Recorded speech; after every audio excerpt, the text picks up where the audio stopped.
becomes a majority minority country, it'll become a different country. It'll become ruled by people who are not this America, us first group. And they think that that means that the gig is going to be up for them, that the others, the minorities, the LGBTQs, the black, the brown, the Asian, and so on, that they will all band together in one monolith, and they will turn around and do to the America First people would do to them what the America First people have done to all of the others in the United States since the existence of the United States began. That's what their real concern is.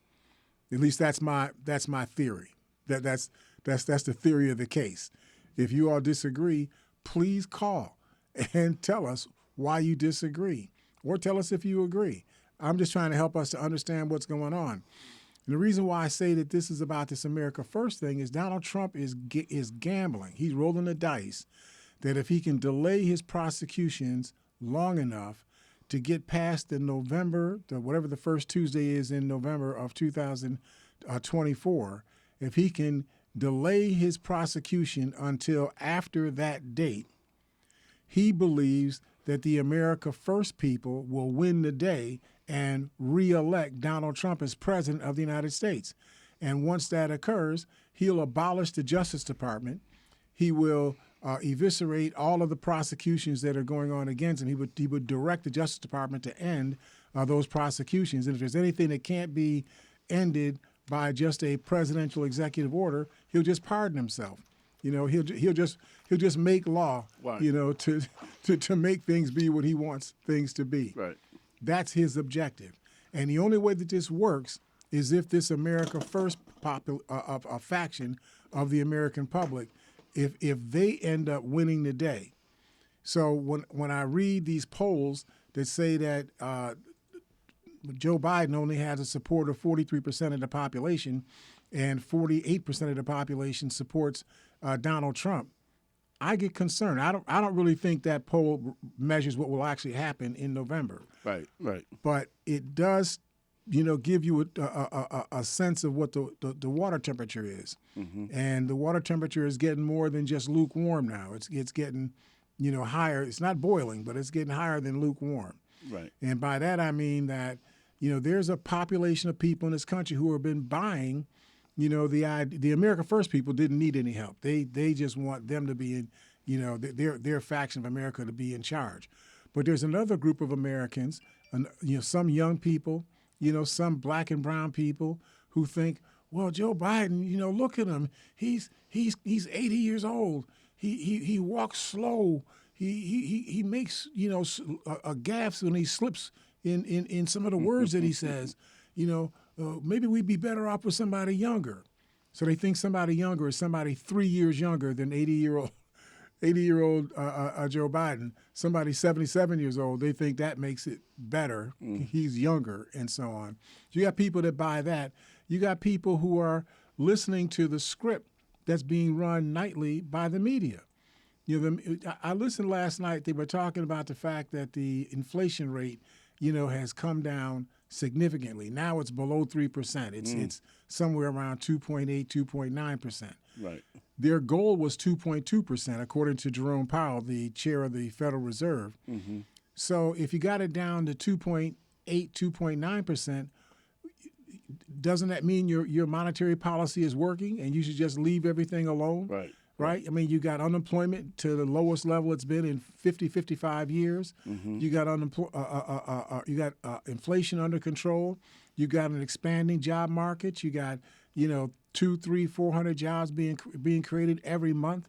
And so on. I mean, what is it that you want to see that you haven't seen? Right. What would Donald Trump deliver to you that you don't already have going the way you want it to go under Joe Biden?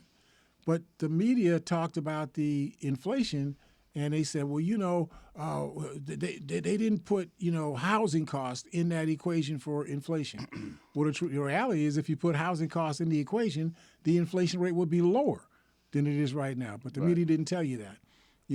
They tell you that, who was the other thing? There was some other, big ticket items that they were talking about. The majority of us When I say majority, I mean no more than 2 out of 100 of us are buying a car today, right? The vast majority of us are not buying a house today. Right. So inflation may be still high for buying cars. It may be high or still high for buying a house. Right. But you're not buying a car every day. You're not buying a house every day. Right. You're buying, bread. And of course, bread was one of the problems because in the things they looked at in this inflation calculator, the one item that was way off the charts in terms of inflation was bread. Bread that used to cost $2 now costs $3. Right. But everything else, gasoline, candy, eggs, et cetera, all those things were way down. And so when you look at the overall inflation rate, inflation is really under control now. Mm-hmm. But you wouldn't know it when you listen to the media talk about it. Right. They say, and Joe Biden, he talks about the economy, but we still got clouds on the horizon. The economists are still predicting a recession. They've been predicting a recession since the day Joe Biden got elected and took office in January of 2021. Was that? Yeah, January 2021. They've been predicting this recession was coming. Why is it that now that we're 30 months into Biden's administration, why aren't they saying, as their media lead, night after night, why aren't they saying, we all thought that things were going to be really messed up with inflation and unemployment and so on, and that hasn't happened. The Biden administration's done a great job. When Trump was president and they had a tick down in the unemployment rate, he talked about the economy was the greatest economy in the history of the world. I'm it. Greater than Hindu gym shoes. When I talk about Hindu gym shoes, I'm just being silly, right? That the Hindus have those shoes that curl up in the front. Right. And you can't play basketball in those shoes. Right. But they look cool though. They look cool. But you can't play basketball. Yeah, you fall on your head. No, you can't. So when the Hindus got gym shoes, like sneakers, they were able to play basketball. They were able to get into the game. That's what I mean by Hindu gym shoes as a reference. So I went to an article in the Hill magazine, and they were talking. This is written by Keith Naughton, and he was talking about Trump's next chess move. And he says that his ace up his sleeve is that Trump may decide to fire his lawyers. Yeah, think about this. Now this is Keith Naughton's, his words. He says that former President Trump is the most self-interested, disloyal, backstabber in all of politics. He says it's an impressive accomplishment. He treats everyone like they're a disposable ketchup packet. You all know the little ketchup packet you get at Franco's, right? You squeeze out half of a teaspoon worth of ketchup, and they throw the rest in the garbage. Yeah. That's the characterization he's saying about Donald Trump and how he treats his lawyers. Wow. He said if Trump dumps his legal team on the eve of the first criminal trial, he's certain to get a delay. That's exactly what Trump wants. If he can push his trials back far enough and win back the presidency, he could force a new attorney general to drop the whole prosecution.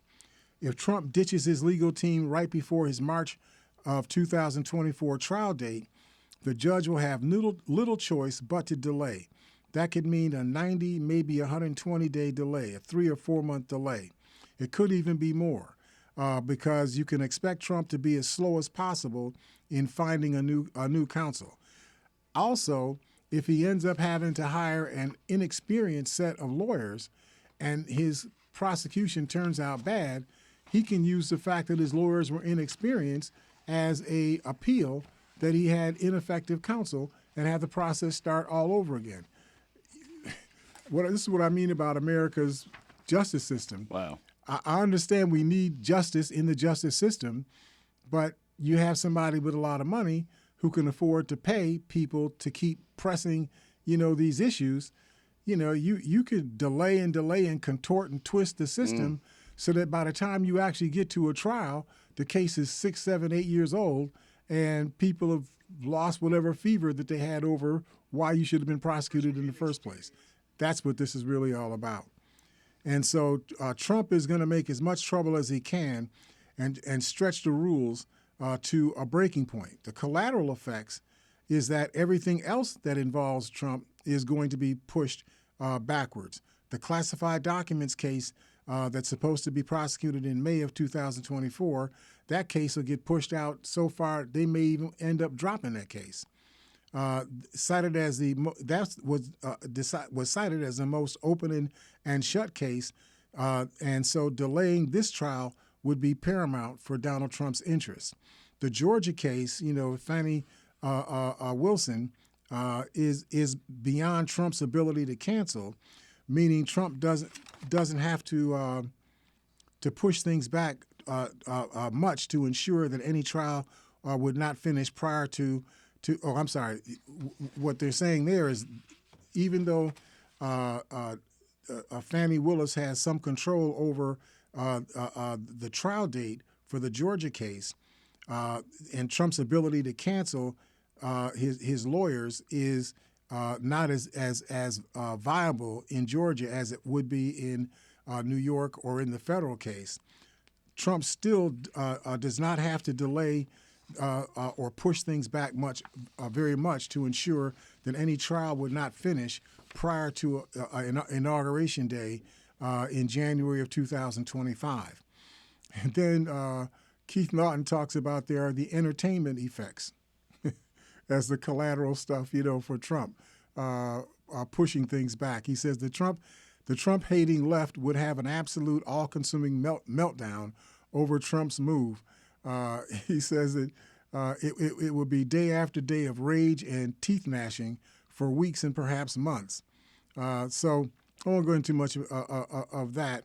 But Tanya Chutkan, who is the judge in the federal case, the documents case, it appears that she has one ace up her sleeve. So Trump has the ace up his sleeve that he can fire his lawyers and cause, a 4 or 5 or 6 month delay, and then even longer as the process goes further out. But Tanya Chutkan has a ace up her sleeve. She could cancel Trump's bail. Think about that for a second. If she cancels Trump's bail and says that Trump is just too irresponsible to be left out in the public and put him in jail until his trial, the likelihood, that he's going to be able to win the presidency while he's in jail, we would hope, and Willie, I'm trusting you on this, that you have a pulse, on America's heart, that they wouldn't put a man in office as the president of the United States who was sitting in a jail cell at Leavenworth or someplace. Americans wouldn't do that, would they? Americans, anything's possible. See, there you go. Right. So that's what really is at play. So this America First portion of the public. I went to an article written by Marianne Levine. This was in the Washington Post, and you just gotta hear this, Willie. I mean, you are a media person. I know you always talk about the media like there's somebody else, but we all know that you're a media person too. You're NBC, CBS, and NPR. You're a part of the show. And so, cousin Donald Trump said on Veterans Day, this past Veterans Day, that he vowed to root out his liberal opponents and drew backlash from historians who say his rhetoric is reminiscent of authoritarians, reminiscent of Mussolini and Adolf Hitler. Here's what he said. He called those on the other side of the aisle, those that oppose Donald Trump, he called them vermin. He suggested that they were a greater threat to the United States than countries such as Russia, China, and North Korea. He says, "We pledge to you that we will root out the communists, the Marxists, the fascists, and the radical left thugs that live like vermin within the confines of our country. They lie and steal and cheat on elections. They'll do anything, whether legally or illegally, to destroy America and to destroy the American dream. The threat from outside forces are far less sinister, dangerous, and grave than the threat from within. Our threat is from within because If you have a capable, competent, smart, tough leader like Russia and China and North Korea, they're not going to want to play with us. This is Donald Trump talking in the past 7 or 8 days, telling you who he is. You have to ask yourself as Americans, is this who you want? Do you want a president who thinks that the ACLU are communists, who thinks that the people who fight for women's rights, that they're leftist thugs, and so on? Is that what you want as the leader of America? That's what Donald Trump is, and that's who these America First people, or these Us First people, that's what they want. They talk about this language being used for the purpose of dehumanizing your opponent. In other words, if you stop seeing, the Democrats, the progressives, the liberals, the LGBTQ people, the abortion rights people, the people that are for clean water and for a green economy and for alternative energy and so on. If you start seeing these people as vermin, I don't know how you feel about rats, but we used to kill rats when we were in the projects and whatnot, right? That was almost like a pastime. Yeah. I gotta feel that if you characterize people as vermin, as rats, as something vile, it's much easier in your mind to accept people doing harm to those people. So when the guy goes to Nancy Pelosi's house, former Speaker Nancy Pelosi's house, doesn't find her home but finds her husband home, and takes a hammer and bashes this man. This is an 80-something-year-old man.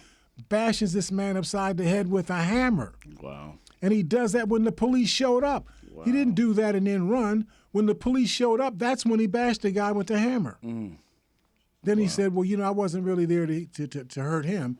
It's those vermin that Donald Trump was talking about. I wanted to hurt some of them, but they weren't at the house. So right. The scary part is that a lot of people think, like Trump in America, that other people are vermin. That they're the chosen, they're the choice people, and everybody else almost like Adolf Hitler. Like that is exactly there's a lot of people that feel that way. Adolf Hitler and his crew called the Jews vermin. Right. I've told you many times, this discussion about the Jews, people always ask, so why are they so upset about the Jews? It's because you don't understand contextually that the cultural base of Europe is founded on the base of the Mediterranean Rim culture. The Mediterranean Rim culture was based on first Assyria, then Greece, and then Rome. So all those countries, remember the Habsburg dynasty, in Europe that was in Germany and Austria, and almost all the monarchies in Europe at one point were cousins or brothers and sisters or family members of the Habsburgs. Right. They felt that they were the custodians of the Holy Crown. In other words, the papacy, Christianity's base, was in Rome, in the Vatican, and the Vatican had the authority to place the crown that was anointed by God on the head of whoever was the head of the Roman Empire. Right. And so this idea, the Merovingians used to be the French folks. They thought they should have been the custodians of the crown.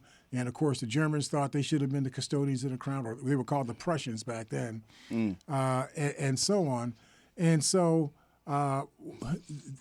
there's a cultural matrix that exists when Rome became a Christian country, when Constantine converted to Christianity, and then once he was a Caesar, once he became a Christian, everybody else had to be a Christian. Otherwise, they'd be saying that there was somebody that had a game that was higher than the Pope's game.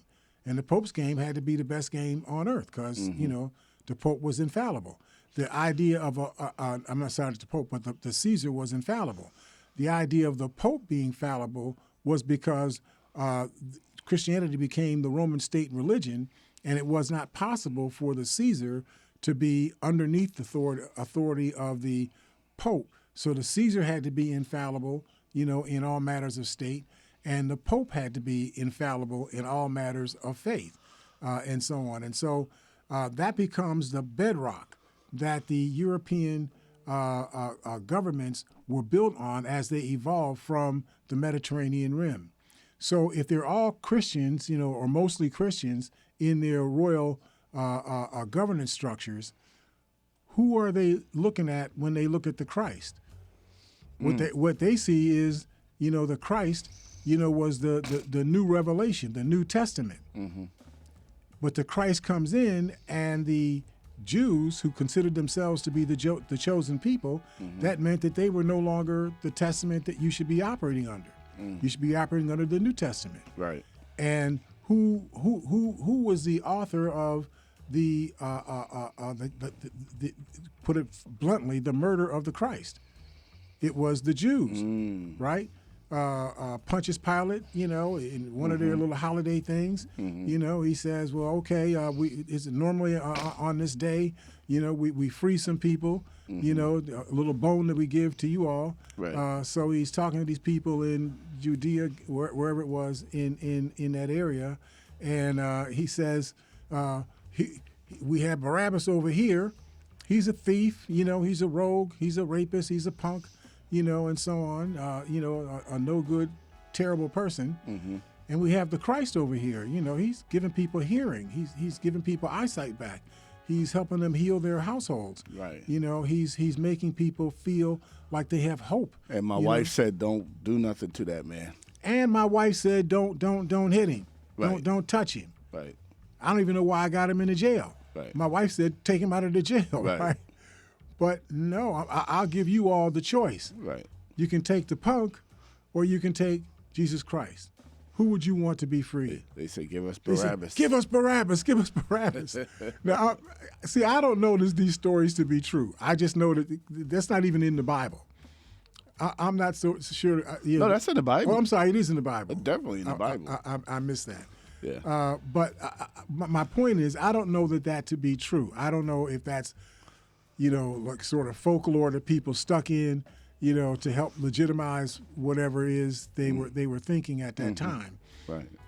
But whether it's true or it's not true, the point is that those people who became Christians after Constantine became Christian, they were people that were being brought up under the ideation that the Jews killed the Christ, because that's what the text says. Right.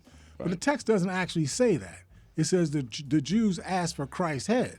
Right. But Pontius Pilate was the one who had the authority to kill or not kill the Christ. Right. You're and right. Pontius Pilate was a Roman. You're right. When you put it that way, you're right. The text said, right. The Jews don't actually kill them. They just choose I'm just saying, if you actually read the text. I know a lot of y'all, y'all say y'all do stuff, on the Bible, but you inject stuff into the Bible that's not there. Inject, right. So, yeah. So the Jews didn't The Jews did not actually kill the Christ. Christ The did. Romans killed the Christ. Romans killed the Christ, right. But, of course, that would be hard to swallow if the Vatican is the seat, of the authority of the Christ, of the Christian church, and that seat is in Rome, and Rome is the core, homeland of Christianity.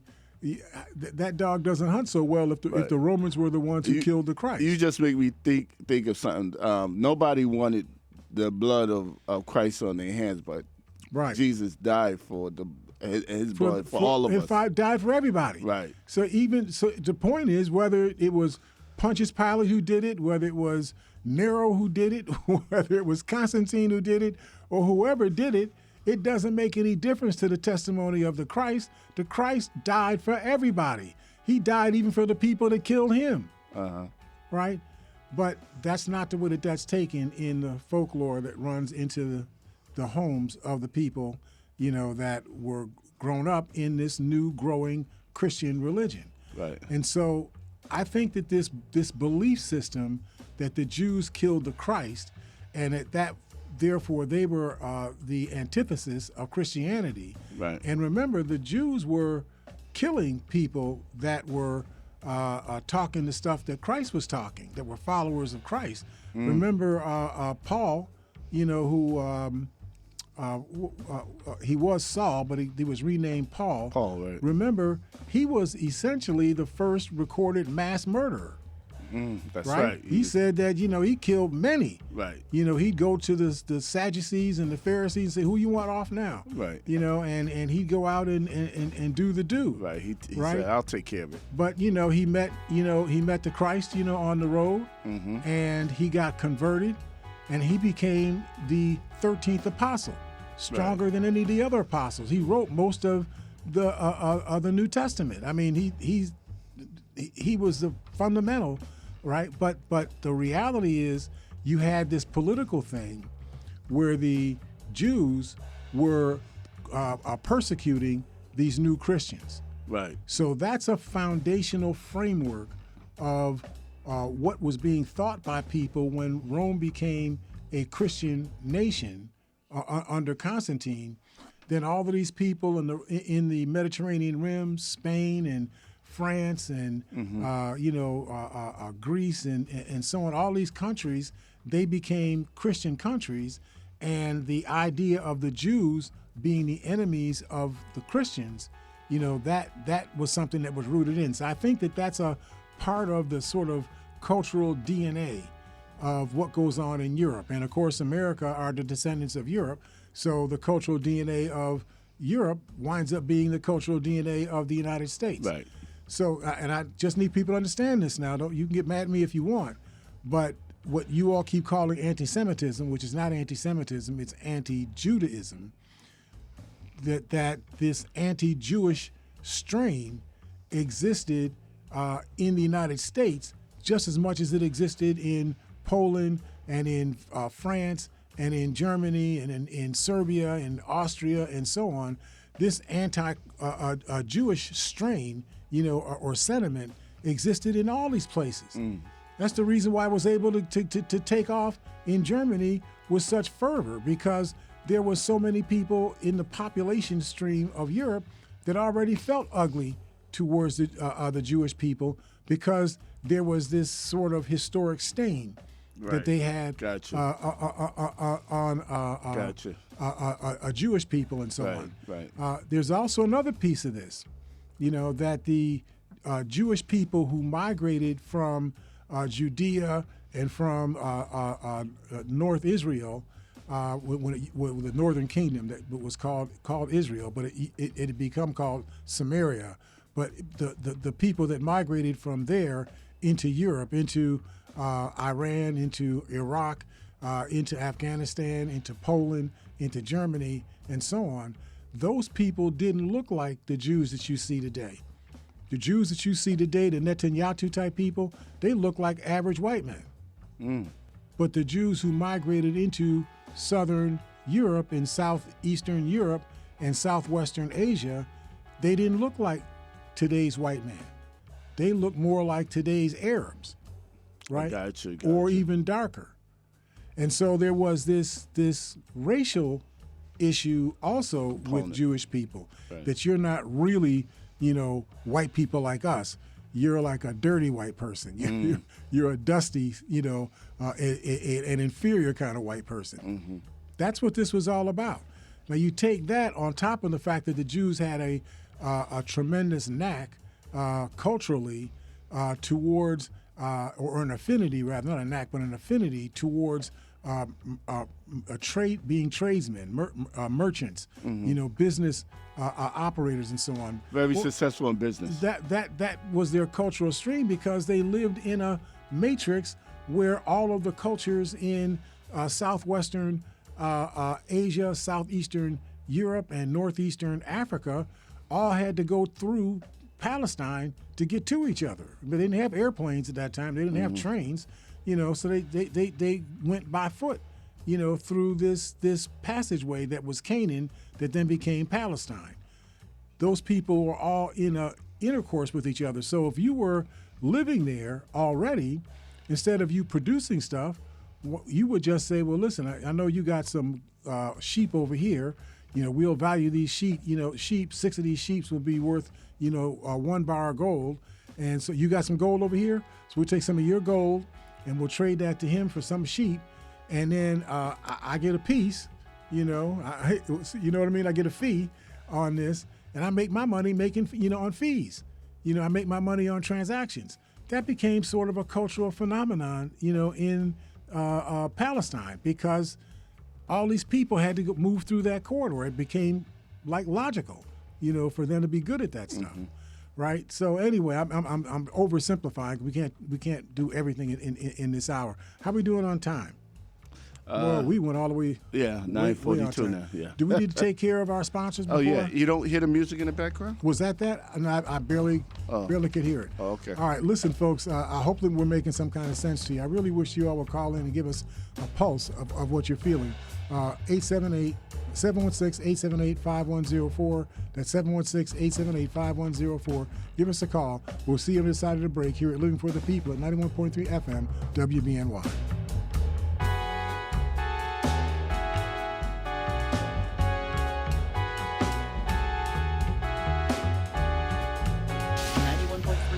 WBNY is proud to present Democracy Now! With Amy Goodman. Welcome to Democracy Now! Award-winning investigative journalism. Is the NRA imploding? Providing relevant analysis that makes you think. Secret State Department documents, including evidence of U.S. war crimes. Fact-finding reports you will not hear elsewhere. Democracy Now! Airs Monday through Friday, 8 a.m. on 91.3 FM, WBNY, Buffalo. Ready for radio that's challenging, innovative, and encouraging? Tune in, Living for the People. This is L. Nathan Hare. Join me right here, 91.3 FM WBNY. Mondays, Wednesdays, and Fridays at 9 a.m. after Amy Goodman's Democracy Now! We'll provide objective analysis regarding current issues. Call 878-5104. It's Living for the People on 91.3 FM WBNY.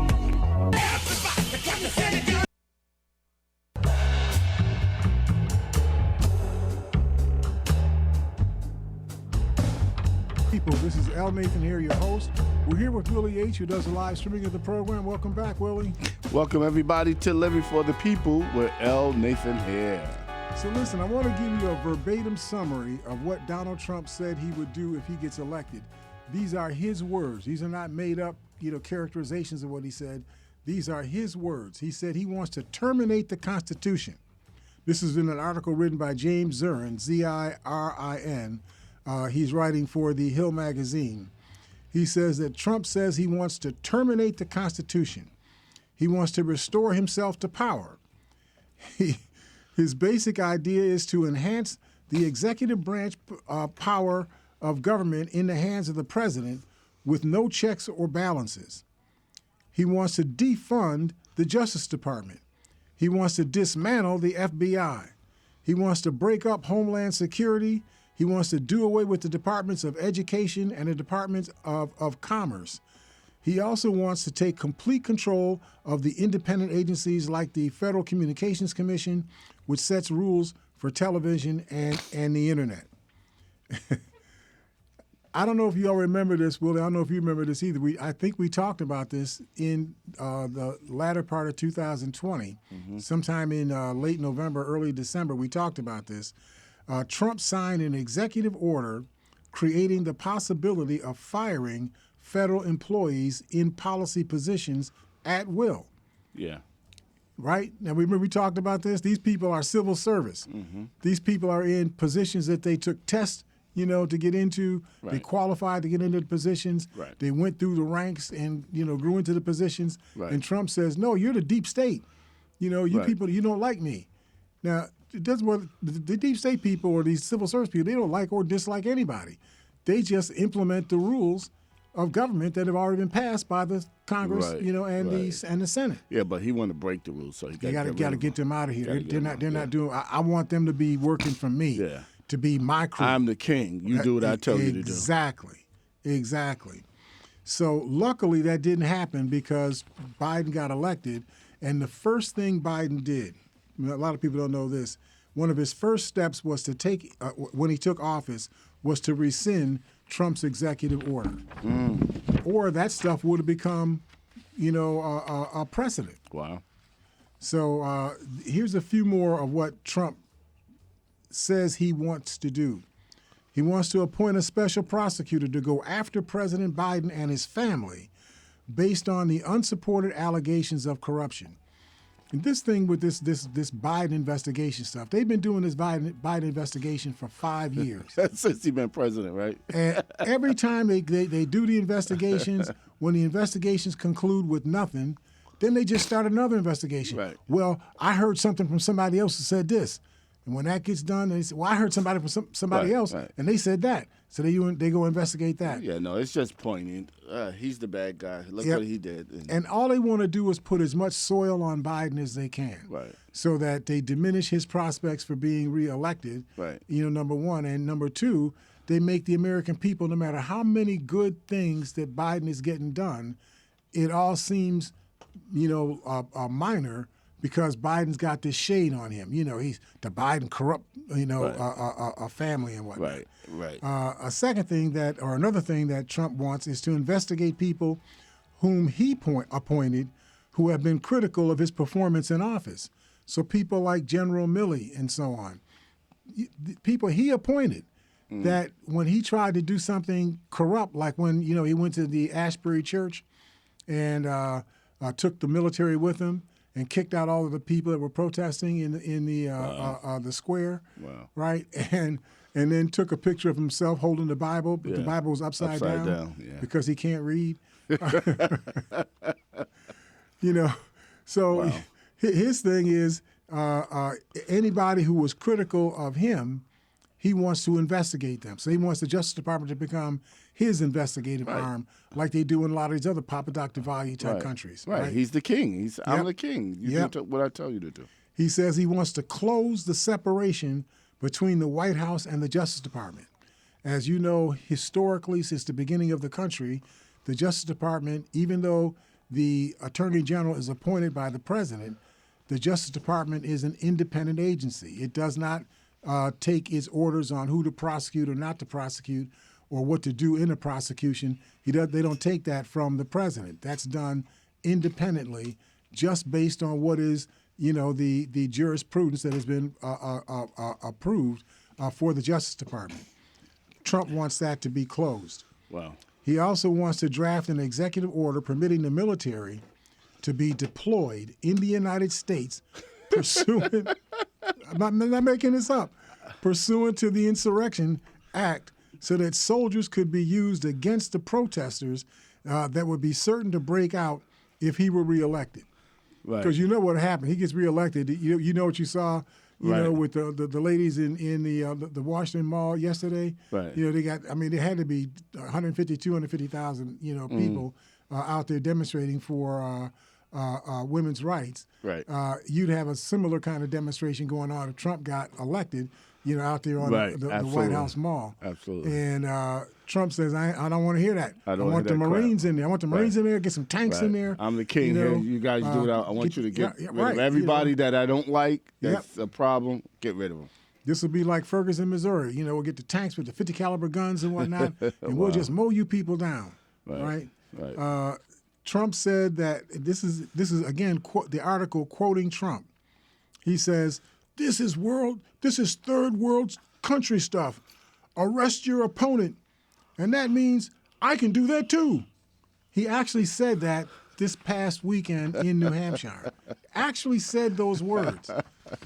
It is just beyond belief that this person, and I'm trying my best to use polite words. Y'all kill me with these communications rules and whatnot, you just shouldn't have to go on with this. Yeah, and the thing is, Mr. Hare, is that probably 50% of the country feels that, because you got to remember, in context, everybody else is vermins. Right. We're the chosen people. So when Trump wanted to do this stuff, we agree. Yeah, Trump, do it. Get rid of him.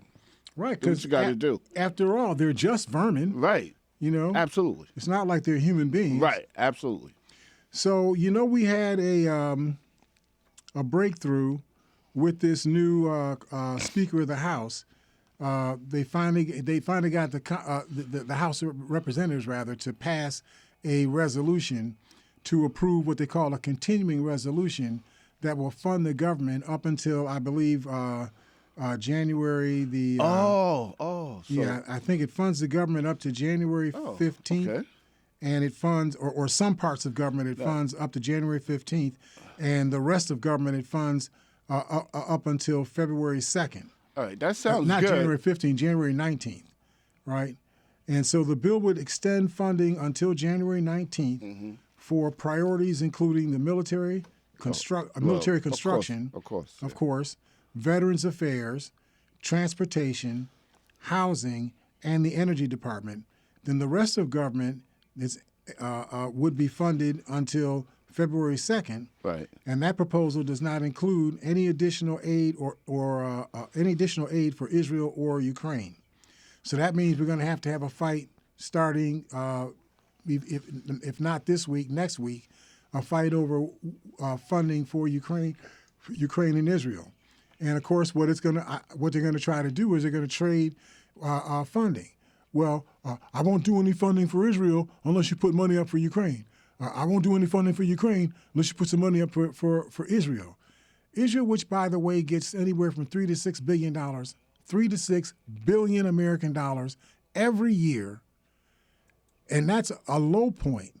It was getting even more than that in the 50s and the 60s and the 70s and the 80s, right? But as Israel got to be a more solvent country, they got less and less funding from the United States, but they're still getting $3 to $6 billion a year, not counting the money that's going into the military for the Israelite war against Hamas. I want to also just challenge our words. Israel says this is a war against Hamas. That sounds cute. It almost sounds right. Hamas attacked, Israel. Attacked these people. There's a commercial that you'll hear on TV where the guy on the commercial says that Hamas killed 1,400, Israelis. But of course, they said over the weekend, well, we were a little bit off on that. It was really 1,200.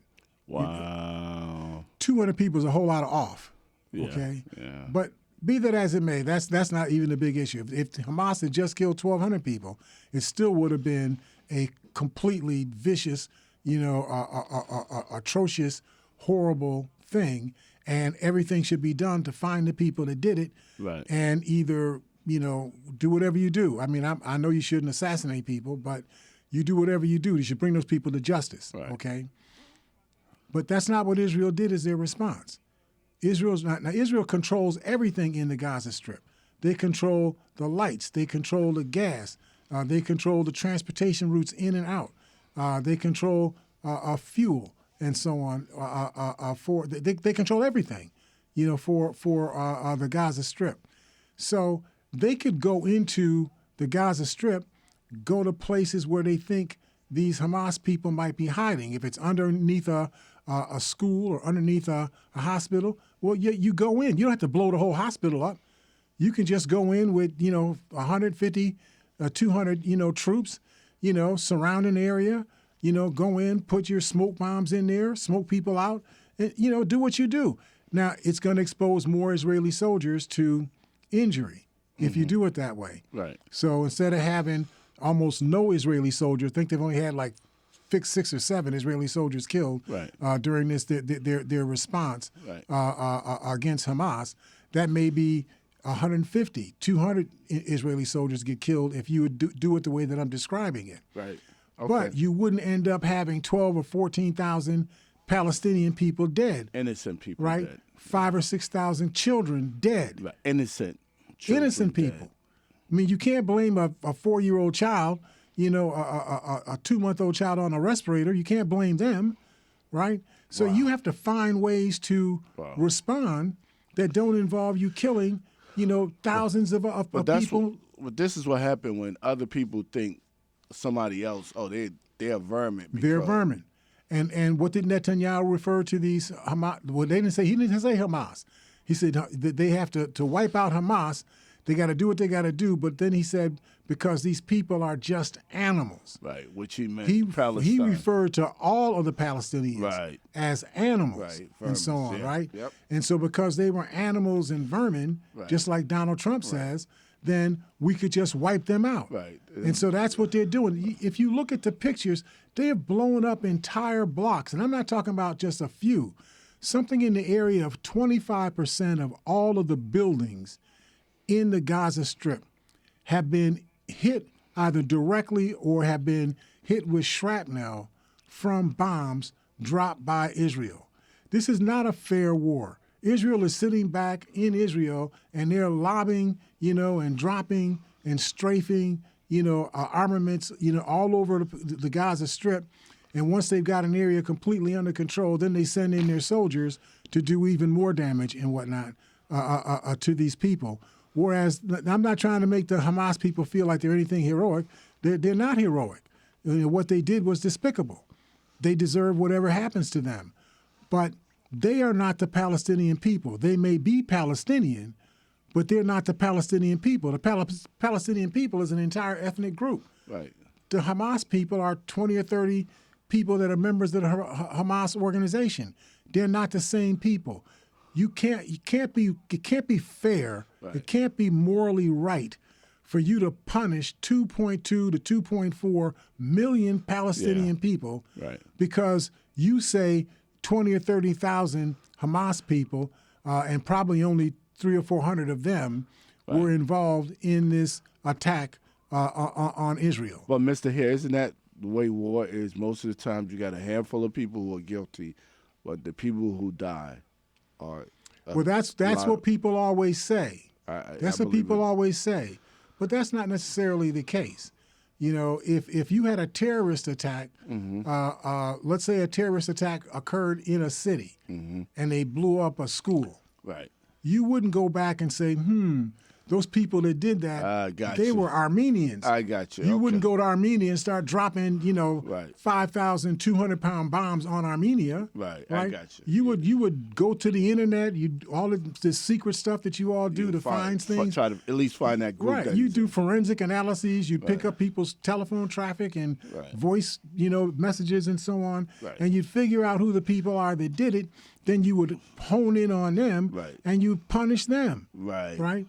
But that's not what the Israelis did. And the Israelis couldn't do it because they surround Gaza anyway. Right. They already have control over every single street, every house, every light pole. Everything in Gaza is controlled by Israel. Right. So there's no reason why they couldn't do this as a police action.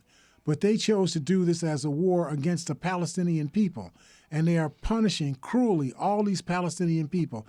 And I need for us to understand, this is the lesson that Joe Biden tried to help people understand when this thing first went down. And he told them, don't make the same mistakes that the United States made when we went into Afghanistan. Remember the lesson of Afghanistan.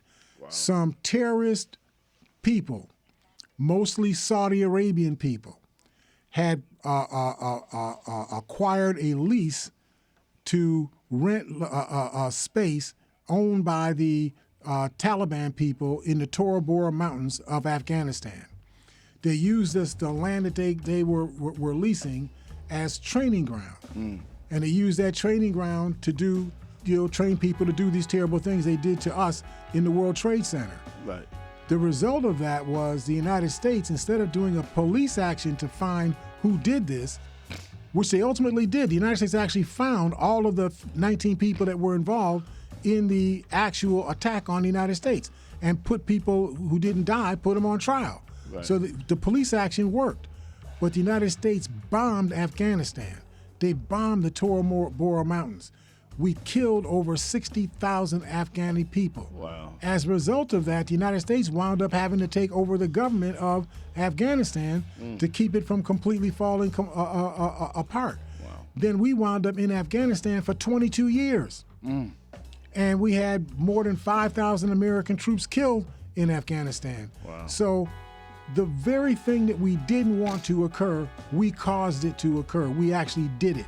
And so the lesson that Joe Biden was trying to say to Netanyahu is, you can go in there and you can be all roughshod and do what you want to do like you're doing it. Right. But at the end of the day, you're going to leave a residue of people that hate you. Right. That's what happened in Afghanistan. Right. You had all of the families of those 60,000 dead people who said, I will not rest until I put a spear in the heart of at least one American before I die. That's what was going on there. That's what's going to happen now as a result of what the Israelis have done. That already is going to happen. Wow. Think about all the Palestinian families right. that have been touched by what the Israelis have done, who had nothing to do with the assault that the Hamas people did. Right. But they know that they're the ones who are paying the price. Right. And they are never going to forget. Right. I give the example of the Armenians. I told you about them back in the 1920s, whatever it was, that the 100,000 massacre of Armenians that was done by the Ottoman Turks. They said they would never forget. 100 years later, they still have not forgotten. Wow. And I'm talking about all kind of foreign aid, money, soldiers gone in to help Armenians reset up their society and so on. They will never forget what the Turks did. Wow. And if they ever get a chance to do the Turks in, they're going to do the Turks in. They'll never forget. Wow. That's what Israel has set in motion. And you can't take this out of motion now. That bell has already been rung. So, listen, I'm all with protecting the lives and welfare of the Israeli people, just like I'm for the same thing for the people of the Adirondacks and the people of the Yukon and African-American people, and LGBTQ people. I'm for all of us being fair and righteous to all of us. That's what we need to do as a community of people. We can't abuse our power. If we do, we only create more chaos for ourselves. We never create less. We always create more. Thank you all for listening. Look forward to talking to you all on Friday here at Living for the People at 91.3 FM WBNY. See you all then.